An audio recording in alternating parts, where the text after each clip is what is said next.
Hey guys, welcome in, and a very happy Friday to you here as the racing world keeps rolling on. More tremendous stakes races ahead of us here this weekend. Back to Saratoga and the Whitney Stakes we will head to, and we will break it all down with two of the best as we welcome back in the pundits themselves. Marco D'Angelo in the house, as is Sig, ready to go here on what's going to be another great weekend in racing here. And Mark, I would say one time a year, a lot of action. You got to love the West Coast, East Coast vibe there at the tracks right now. Del Mar, you are at Saratoga. It's a fun time of year for the horses for sure.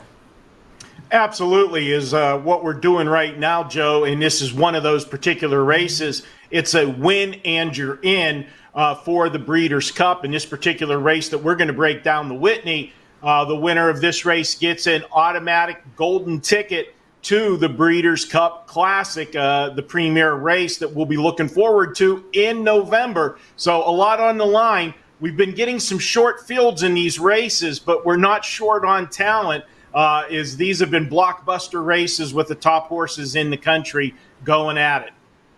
Yeah, no, it's good. It's a fun time, Sig, and I know you got your eye on the and finger on the pulse of what's going on at Saratoga. The Whitney, a lot of great horses in this race, but how else has it been going with you? Things have been going great, Joe. Like you said, Saratoga's been pretty good to us so far here. We're 3 weeks into the meet, and we've hit some nice scores so far. There's been some great stake racing going on, some really good horses showing up at Saratoga here. We actually have Golden Pal coming back from Ascot today. He's racing later in the card. Hopefully the rain holds off and they keep that on the turf so he does get to run. But we got some big races tomorrow, including the Whitney and the Saratoga Turf Invitational. And then there's still some great racing going on the West Coast with Del Mar as well. And I know my colleague Marco over there's put some selections on last weekend. I bet you'll have some more for you guys this weekend at Del Mar. So it's a great time to be a horse racing fan. Yes, it is. I think we have more than 3 horses in this race too, guys, which should be real interesting. That was a hell of a race last week. All right, so we'll start that. I'll tell you guys on how you can get involved here. With both Marco and Sig this weekend here, all weekend long. And you can do so, of course, by visiting both over at WagerTalk.com. Marco's got himself a 3-day pass right now, guys. 3 days all access. Get every one of his plays, just $59, and nobody has been hotter right now. Marco, since April 1st, 192 and 160. That's over $5,200 at $100 a unit, guys, for his clients. His 4% and 5% best bets, by the way, in the last 152. Yeah, he's 190 of those. So now would be a great time for you to hop on board.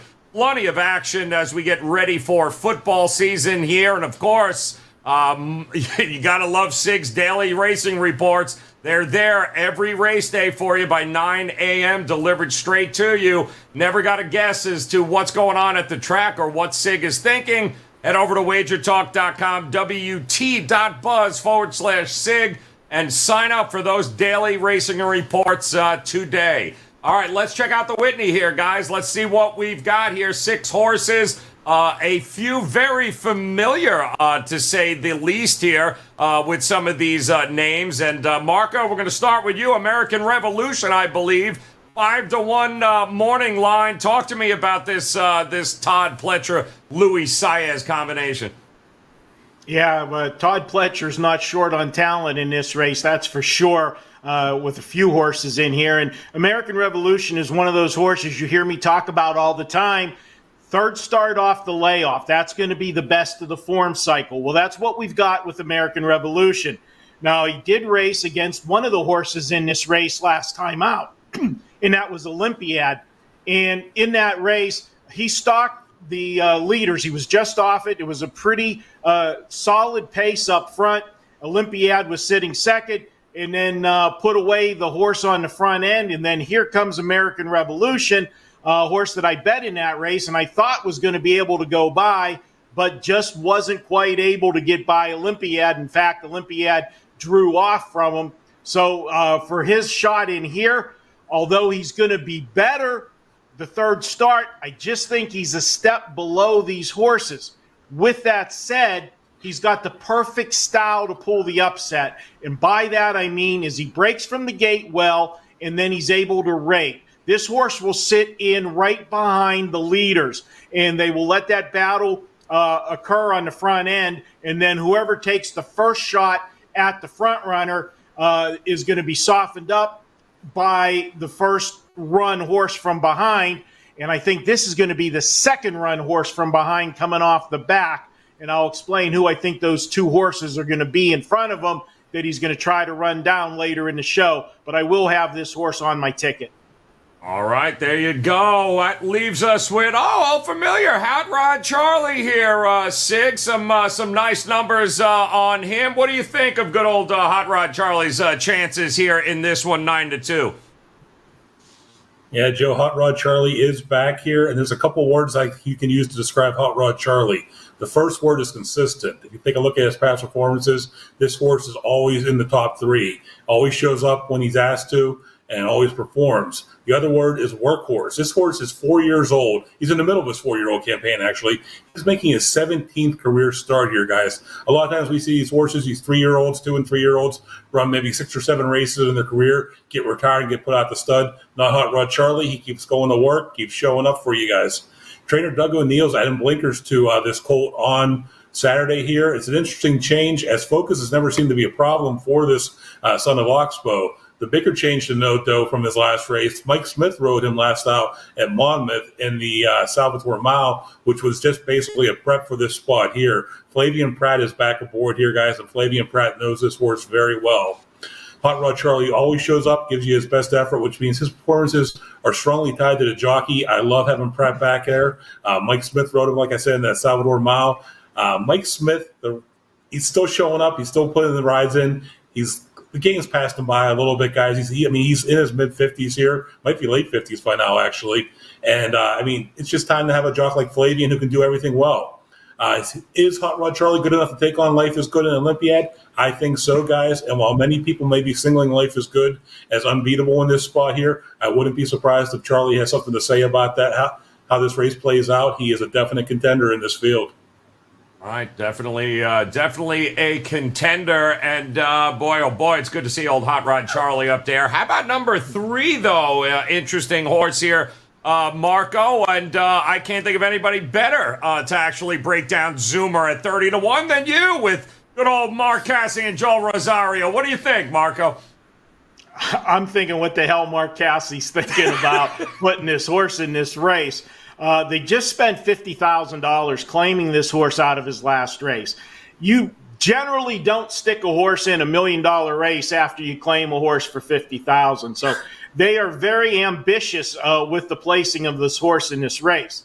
Now, with that said, history-wise, Mark Cassie generally does well off of a claim.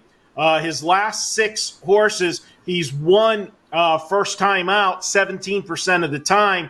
More impressively, all 6 of the horses hit the board off the claim. But as I said, I don't think any of those were entered in $1 million race. So we're going to say that streak's going to get broken here with Zoomer. This horse is way up in class. Even if you look at its best speed figure and add another 10 points to it, he ain't getting near the top 2 horses in this race. So this is a horse that's just in here to fill the race. Enjoy your day at the Whitney. Have a nice day at the spa. Have a few cocktails for the owners, but you're not getting a piece of this ticket. Not happening. All right, well, maybe it'll happen with the number 4 horse, Olympiad here, Sig. Bill Mott, Junior Alvarado. What do you think? Well, first I'm trying to figure out how Marco just wasted 2 minutes of everybody's life talking about Zoomer at all. We should just toss this horse and keep going. But, guys, let's get to Olympiad here, man. Spacetown Colt riding a 5-race winning streak, including 4 grade stakes dating back to Gulfstream this past January here. The biggest question to me is how is Olympiad going to respond going against the toughest field he's ever faced in his 10-race career? While he has battled American Revolution and Happy Sabre, who are both in this field, it's going to be the first time he's faced horses the quality of Life is Good and Hot Rod Charlie, who have raced against much better competition in here. The thing I like about Olympiad is Junior Alvarado's been aboard for this entire current win streak, And he usually keeps them right off of the early leaders. He might find that task a little more difficult on Saturday with Hot Rod Charlie and Life is Good here. But I think Olympia is a fringe contender in this field. All right, so he is looking at Olympiad there, and that gives us Happy Saver here, Marco. 8-1 here, Pletcher. You were talking about him. Johnny V. Wonder if blinkers are going to be here. What do you think here on number 5 there, Marco? Well, he picks up Johnny V, and although Johnny V is one of the best jockeys in the country, at this point of career, we're taking a step down. As Irad was racing this horse before, obviously Irad is going to the 6, which tells you what he thinks about his shots, who the better horse is. Not that we don't already know that. But with Happy Saver, this is third start off the layoff, and he has a racing style that if somehow they get stupid on the front end, he could close and pick up a piece of it at the end of the race. This horse will be flying late. Also is a horse that you can't fault. 10 for 10 hitting the board, and he's been first or second in that exacta 9 of the 10 starts. So Happy Saver looks to be live on the bottom end of your ticket. I don't think he's quite as good as the other horses in this race, but again, it's a small field. If they run fast fractions, he could pick up a big piece at the end and pass a tired horse if they get stupid on the front end. But with so many Pletcher horses in here, I doubt that they're going to get real dumb because they're all going to have instructions of where to be. So this one, bottom end of the try or super at best. All right, let's go then. We got one more here, though. Number 6, Life is Good here. So talk to me, Sig. How good is Life here at 6-5? Joe, I'm not sure if we've seen how good Life is Good actually is here. Your morning line favorite came out at 6-5 on the morning line. He made it look easy in his return to North America in June at Belmont, winning the Nehru Stakes by 5 lengths. It was a prep race for the showdown with Hot Rod Charlie and Olympiad on Saturday. Since moving from the Baffert barn to the Pletcher barn last year, this Into Mischief colt has 4 wins and a second by a neck to Jackie's Warrior and Alan Jerkins last summer here. The only blemish on his career record, he's got 9 career races, 7 wins and a second. That second to Jackie's Warrior is his 4th place finish when they shipped him to Dubai earlier this year for the World Cup. And I think the travel just may not agree with him. Maybe the surface didn't agree with him. But he's back in North America where he's basically been dominant here. He has a very nice turn of foot, and Irad Ortiz has already rode this colt to 3 wins, and will look to make it 4 on Saturday. He's going to look to control the early pace in this race, and as long as he doesn't get into an early speed battle here, I think, with Hot Rod Charlie, this should be his race to lose. I think he's your top win contender in this field. All right, think that there it is. We've got a few horses to choose from here. Not a huge race 6, but some quality.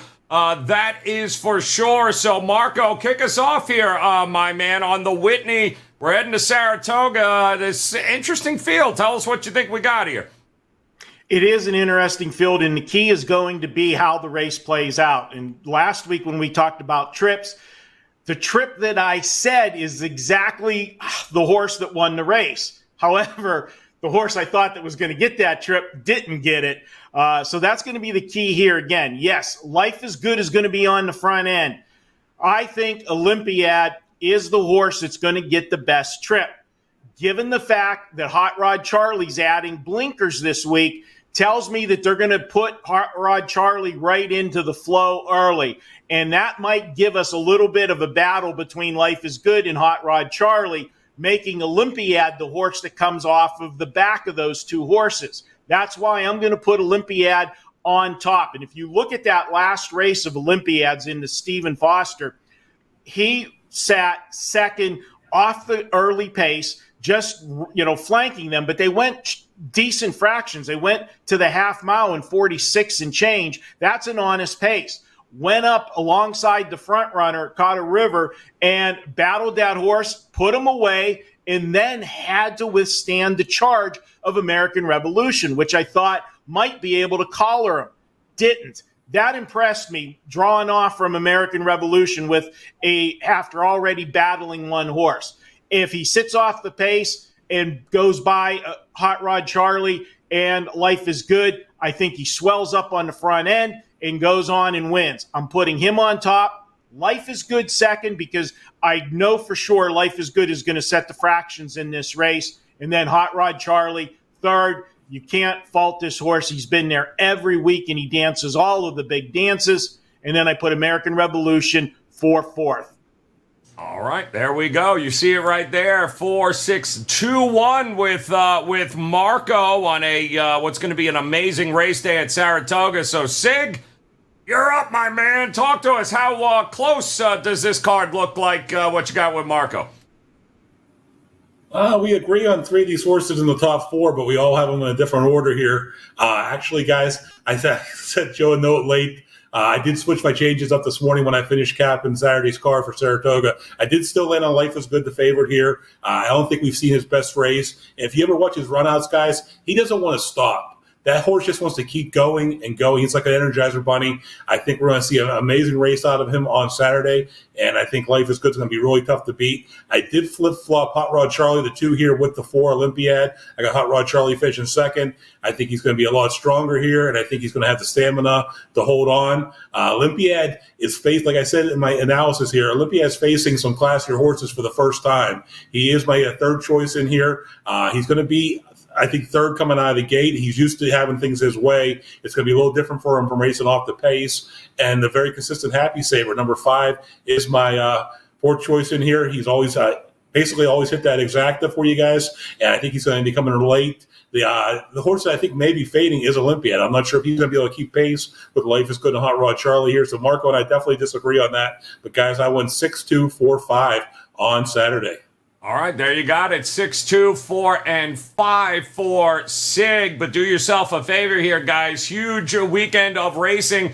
You head over to WagerTalk.com right now. You can grab Sig's daily racing reports. Get them delivered straight to your box there by 9 a.m. Eastern time on race days. Never got to worry about what to play. And, of course, Marco, 3 days of all access. That's right. Get 3 days, every play, every sport, including his 5% absolute best bets right now. Marco continuing to crush it and going to continue to crush it at the track this weekend. Now would be a great time for $59. Head over to Marco's page at WagerTalk.com. And gentlemen, you get a chance, hit that subscribe, hit that like button up in the corner. That little bell will notify you when we go live here. But we'll be back again, of course, next week. More great stakes races, getting prepared here for what should be one hell of a Breeders' Cup before we know it. And until then, on behalf of Marco D'Angelo and Sig, guys, we appreciate the time. Best of luck with your plays at the track this weekend. We'll see you again next week. Good luck.